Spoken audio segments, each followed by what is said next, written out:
ಕ್ಷೇತ್ರದ ಮಹಿಮೆ ಮತ್ತು ಈ ದೇವಸ್ಥಾನದ ಕಾರ್ಯವೈಖರಿಗಳ ಬಗ್ಗೆ ತಿಳಿಸ್ಕೊಡ್ಲಿಕ್ಕೆ ಇಲ್ಲಿನ ಕಾರ್ಯನಿರ್ವಾಹಕ ಅಧಿಕಾರಿ ಆಗಿರುವಂತಹ ನಿಂಬಾಳ್ ಅವರು ನಮ್ಮ ಜೊತೆ ಇದ್ದಾರೆ. ಸರ್, ತಮಗೆ ಕಾರ್ಯಕ್ರಮಕ್ಕೆ ಸ್ವಾಗತ. ತಮಗೂ ಸ್ವಾಗತ. ದೇವಸ್ಥಾನ ಆಡಳಿತ ವತಿಯಿಂದ ಹಾಗೂ ನಮ್ಮ ಸಿಬ್ಬಂದಿ ವತಿಯಿಂದ ತಮಗೂ ಸ್ವಾಗತ. ದೇವಿಯು ಎಲ್ಲಮ್ಮ ದೇವರ ದರ್ಶನ ತಾವು ಪಡೆದಿರಿ, ತಾವು ಭಾಗ್ಯ ತಮಗೂ ಲಭಿಸಲಿ ಅಂತ ನಾನು ಈ ಕಾರ್ಯಕ್ರಮಕ್ಕೆ ತಮ್ಮನ್ನು ಕೂಡ ಸ್ವಾಗತ ಬಯಸ್ತಾ ಇದ್ದೇನೆ. Thank you sir. ಜೊತೆಗೆ ಈ ಕ್ಷೇತ್ರದ ಬಗ್ಗೆ ಬಹಳಷ್ಟು ಕೇಳಿದ್ದೇವೆ. ಸೊ ಈ ಕ್ಷೇತ್ರದ ಮಹಿಮೆಯ ಬಗ್ಗೆ ತಿಳಿಸ್ಕೊಡೋದಾದ್ರೆ, 1000 ವರ್ಷಗಳಿಂದ ಇತಿಹಾಸ ಇದೆ. ಈ ದೇವಸ್ಥಾನ 1000 ವರ್ಷಗಳಿಂದ ಇತಿಹಾಸ ಅಂದರೆ ಈ ರೇಣುಕಾದೇವಿ, ರೇಣುಕಾ ಯಲ್ಲಮ್ಮ ಅಂತಾರೆ. ಪ್ರಚಲಿತದೊಳಗೆ ರೇಣುಕಾ ಯಲ್ಲಮ್ಮ ದೇವಿ ಅಂತಾರೆ. ಆದರೆ ಮಹಾರಾಷ್ಟ್ರದಲ್ಲಿ ರೇಣುಕಾ ಅಂತಾರೆ, ನಮ್ಮಲ್ಲಿ ಯಲ್ಲಮ್ಮ ಅಂತಾರೆ. ಇದು ಪ್ರಚಲಿತದಲ್ಲಿ ರೇಣುಕಾ ಯಲ್ಲಮ್ಮ ದೇವಸ್ಥಾನ ಇದೆ. ಇಲ್ಲಿ ಪೂಜಾ ವಿಧಿವಿಧಾನಗಳ ಬಗ್ಗೆ ಹೇಳೋದಾದ್ರೆ ಯಾವ ರೀತಿ ನಡ್ಕೊಂಡು ಬರ್ತಾ ಇದೆ ಅಂತ? ಪೂಜಾ ಡೈಲಿ ಅಂದರೆ ಎರಡು ಹೊತ್ತು ಪೂಜಾ ಇರ್ತದೆ. ಇಲ್ಲಿ ಅಭಿಷೇಕ 2 ಟೈಮ್ ಅಭಿಷೇಕ ಇರ್ತದೆ.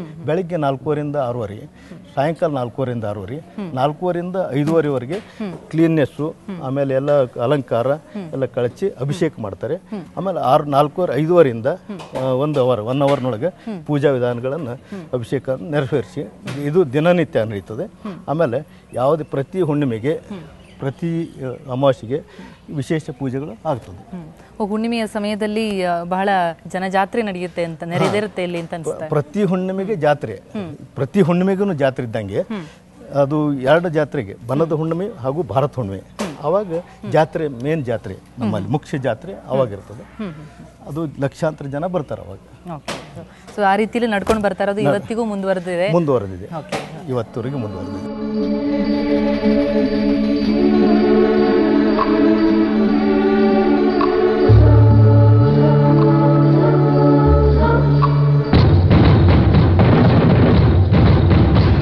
ತಾಯಿ ರೇಣುಕಾಂಬೆ ಇಲ್ಲಿ ನೆಲೆ ನಿಲ್ಲೋದಕ್ಕೆ ಒಂದು ಪೌರಾಣಿಕ ಕಥೆ ಇದೆ. ಅಮ್ಮನಿಗೆ ನಾವು ಏನೋ ಒಂದು ಕಷ್ಟ ಕಾರ್ಪಣ್ಯಗಳು ನಮ್ಮಲ್ಲಿ ಇದ್ದಾಗ, ಹೆಚ್ಚಾಗಿ ಮನುಷ್ಯರು ಸಹಜವಾಗಿ ನಮಗೆ ಕಷ್ಟ ಕಾರ್ಪಣ್ಯಗಳು ಬಂದಾಗನೇ ನಾವು ದೇವರ ಒಂದು ಕದ ತಟ್ಟೋದು ಸಹಜ. ಸೊ ಆ ರೀತಿ ಬಂದಾಗ ಒಂದು ಮನಸ್ಸಿಗೆ ನೆಮ್ಮದಿ, ಶಾಂತಿ ದೊರಕ್ತದೆ. ಆಮೇಲೆ ಎಷ್ಟೋ ಸರ್ತಿ ಹೆಂಗಾಗ್ಯದ ಅಂದರೆ ನಮ್ಮ ಕಷ್ಟ ಕಾರ್ಪಣ್ಯಗಳ ನಾವೇನು ಇಲ್ಲಿಗೆ ಬಂದಾಗಿದ್ವಲ್ಲ, ನಾವು ಮರಳಿ ಮನೆಗೆ ಹೋದಾಗ ಅದರಲ್ಲಿ ಎಷ್ಟೋ ಭಾಗದ ಕಷ್ಟ ಕಾರ್ಪಣ್ಯಗಳು ಎಲ್ಲನೂ ನೀಗಿ ಹೋಗಿರ್ತಾವೆ. ಹಾಗಾಗಿ ನಮಗೆ ಮತ್ತೆ ಯಾವುದೇ ಕಷ್ಟಗಳು ಬರದೇ ಇರಲಿ, ಮುಂದೆ ಅಮ್ಮನ ದರ್ಶನಕ್ಕೆ ಯಾವಾಗ ನಾವು ಮತ್ತೆ ಬರ್ತೀವಿ, ಅಮ್ಮನ ದರ್ಶನ ಯಾವಾಗ ಮಾಡ್ತೇವೆ ನಾವು ಅನ್ನೋ ಒಂದು ಕಾತ್ರದಲ್ಲೇ ಯಾವಾಗಲೂ ಶೋಭಿತೆ ನೀನು, ನೆನೆದರೆ ಜಗದಲ್ಲಿ ನಡೆಯದುದೇನು, ಭಾಗ್ಯದ ಬಳೆಗಳ ಭೂಷಿತೆ ನೀನು, ಒಲಿದರೆ ಆಗದ ಅದ್ಭುತವೇನು, ಮಂಗಳ ಸೂತ್ರೆ ಪರಮ ಪವಿತ್ರೆ ಪಾವನ ಗಾತ್ರೆ ಪವಾಡ ಕ್ಷೇತ್ರೇ. ಓ ಮುತ್ತೈದೆ ಮಾತಾಡೆ ಮುತ್ತೈದೆ. ಹರ ಹರ ಹರ ಹರ ಮಹಾದೇವ್. ಜೈ ಪುಂಡಲಿ ಕೊರದಾರಿ ವಿಠಲ್ ಪಾಂಡುರಂಗ್, ಜೈ ಬಜರಂಗ್ ಬಲಿ, ಬಂದ್ ಕಂಡಕ್ ಬೈಲ್ ಮಾಡಮ್ ಬಲ್ಭೀಮ್ ಸದಾಶಿವ ಮಹಾರಾಜ್ ಕಿ. 3 ಲೋಕ ಪುಂಡಿ ಪತಲ್ಕಿ ದೋಸ್ತರ ಓದಿನ, ಪಕಾಲಿ ಪತಲ್ಕಿ ದೋಸ್ತರ ಓದಿನ, ಆದಲ್ಲಿ ಬಂದಲ್ಲಿ ಕೂತಲ್ಲಿ ನಿತ್ತಲ್ಲಿ ಸಂತೋಷಕಾರಿ ದುಷ್ಟರು ದೂರ ಮಾಡಿರಿ, ಬಂದ್ ಕಂಡಕ್ ಬೈಲ್ ಮಾಡಿರಿ, ಭಾಗ್ಯದ ಕೈ ಮೇಲ್ ಮಾಡಿರಿ, ದುಶ್ಮನ್ ಕೈ ತೆಳಗೆ ಮಾಡಿರಿ.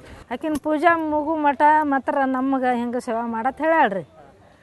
ಮತ್ತು ಹಂಗೆ ಮಾಡ್ಕೊತ ಹೊಂಟಿದ್ದೇವ್ರಿ. ಇಲ್ಲೇ ಅಮ್ಮಂದು ಇಲ್ಲೇ ಜೋಗಳ ಬಾಗಿರ್ತೇವ್ರಿ, ಗುಟ್ಟಿಗೆ ಕಟ್ತೇವ್ರಿ, ಹಡ್ಲಿಗೆ ತುಂಬ್ತಾರೆ ಭಕ್ತರು. ನಿಮ್ಮಂಥವ್ರು ಯಾರು 50 ಕೊಡ್ತಾರೆ, ಯಾರು 10 ಕೊಡ್ತಾರೆ, ಯಾರು 20 ಕೊಡ್ತಾರೆ, ಯಾರು 100 ಕೊಡ್ತಾರೆ, ಹಿಂಗೆ ರೊಕ್ಕ ಕೊಡ್ತಾರೆ ರೀ. ಆಕಿ ಸೇವಾ ಏನು ಮಾಡ್ಲತ್ತಿದ್ದೇವಲ್ರಿ ನಾವು, ಎಲ್ಲ ನಮಗೆ ಸಹಾಯ ಮಾಡ್ತಾಳ್ರಿ ದೇವಿ. ಬ್ಯಾಳಿ, ಬೆಲ್ಲ, ಹಿಟ್ಟು, ಅಕ್ಕಿ ಇದನ್ನೆಲ್ಲ ಕೊಡ್ತಾರೆ ರೀ ನಮಗೆ.